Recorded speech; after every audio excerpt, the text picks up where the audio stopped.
Hello दोस्तों, नमस्कार। स्वागत है मेरे यूट्यूब चैनल पर। आज हम बात करते हैं ग्रिलिंगटेक्स BM सिरप के बारे में।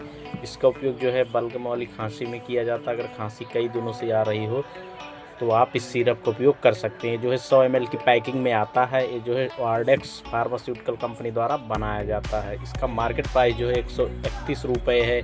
इसमें जो कंपोजिशन है टर्बुटालिक सल्फेट और ब्रोमेक्जिन हाइड्रोक्लोराइड पाया जाता है। इसका उपयोग जो है आप 10 ml सुबह 10 ml शाम को कर सकते हैं।